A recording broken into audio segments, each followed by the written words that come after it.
Robert, thanks very much for coming in and to do this with us. The key question is, what lessons would you hand on to your successors as a PCT Chief Executive? Yeah, well, do you want me to break that down a little bit? You could. I think probably into questions about complexity and, most importantly, questions about connection. Let's deal with connection first. As a commissioner, you've got to decide who you really feel accountable to. As a PCT, we claimed to be accountable to our local populations. Right. I think an awful lot of our time we spent looking upwards to be accountable to the SHA or to the Department of Health. Yeah.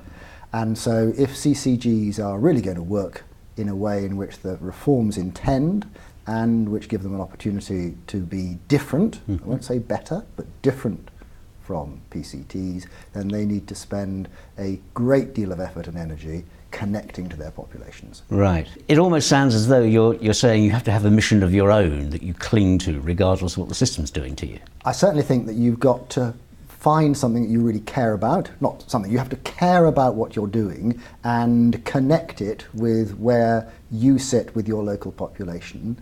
Feel strongly that you can generate improvements that way and avoid being distracted as much as you possibly can by what's going on elsewhere. And that comes to the second point, which is that it is relatively easy to do that for relatively small scale change. The bigger difficulty comes when you've got large strategic change that needs to be promoted across a wide area with a large number of organisations. And then CCGs have to collaborate and they have to find ways of overcoming their differences, overcoming their different perspectives, getting a common sense of their purpose and sharing their power and sharing some gains and some losses in order to bring about a broader strategic conclusion. And the issue for me always has been, how do you get relatively small organisations? PCTs in London, where I was, were relatively small, and there was nothing that we could achieve on a large, extensive scale without collaboration. And how, therefore, will you get that collaboration in CCGs when there is, I think, rather less impetus for it? There are fewer mechanisms, and there's probably, apart from the commissioning board's hard hand, whatever you want to call it, there's less capacity in the system to generate that collaboration. Yeah. You seem to be saying that from the design of the new system, what's missing is a sort of strategic health authority role, a sort of middle tier manager who can help people do this. I have to say, yes, that I do think there is a considerable possibility that that's a loss to the system. Right. As a PCT Chief Executive, my relationship with the Strategic Health Authority was always one of tension, because we were always wanting to assert our independence, but at the same time trying to do things across London, or even for part of London.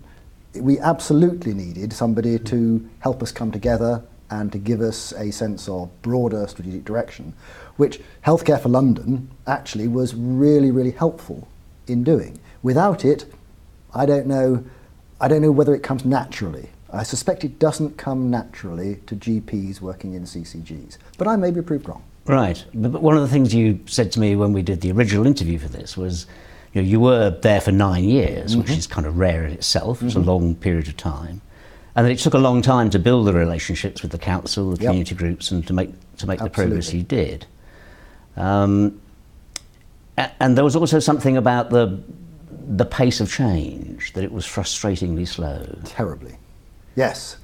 So I do think that continuity over a long period of time can make for major system-wide benefits.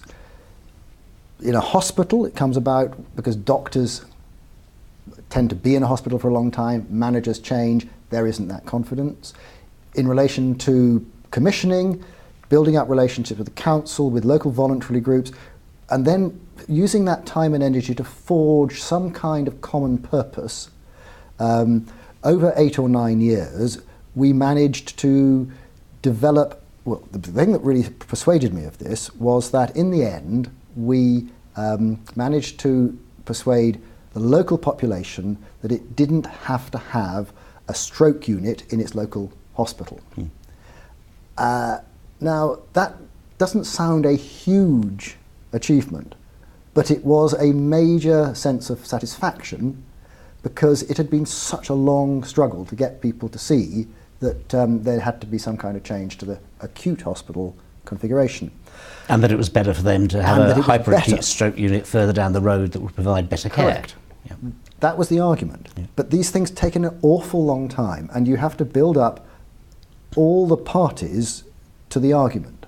So we found that some of the most valuable proponents of change were A, those people who had had strokes themselves, and B, the leaders of the communities who were probably a bit more connected to us. We had spent a lot of time trying to connect the leaders of the various communities, religious communities, different cultural communities, and this is in a very mixed area. Very mixed area of London, and many of whom who just felt that the hospital was the natural and right place to be. Yeah. Over time, we had a modest amount of success in getting people to understand that things could and should be different. And it was not just our effort, it was a collective effort, but we kind of engineered, we facilitated, we exercised the system leadership to get the system to move that in that direction. Right. One of the other frustrations that came out from when we did the original interview was how difficult it was to change general practice. Yep. And how that was a really uphill struggle. Yep. Do you think clinical commissioning groups, because they are clinically led, may have a better chance of doing that? I certainly think that the theory leads you to that conclusion. Yeah. I certainly think it would be a tremendous outcome if that came about. Will it happen is more complicated because it requires, I think, considerable strength of character and willpower for a GP leader to exercise that kind of control or leadership with put it slightly more crudely, to take on the poorer performing practices. Yeah, okay, fine, let's be blunt about it. You've got to be prepared to distance yourself from your home territory, as it were. Be prepared to take the stigma of being a deserter, going over to the dark side, and to take on practices, individuals that simply don't provide the right standards of care. Right. And there are incentives built into the new system. Clinical commissioning depends on all GPs being of a sufficient standard so that the system, the clinical commissioning group as a whole can work effectively. I think it'll be a big test. Yeah. But you hope for success? Well, I do. I genuinely do, because I think that, to be honest, I think that's the single most important change, advantage, if you will, that CCGs can have over PCTs. Great. Robert, thank you very much indeed. Pleasure.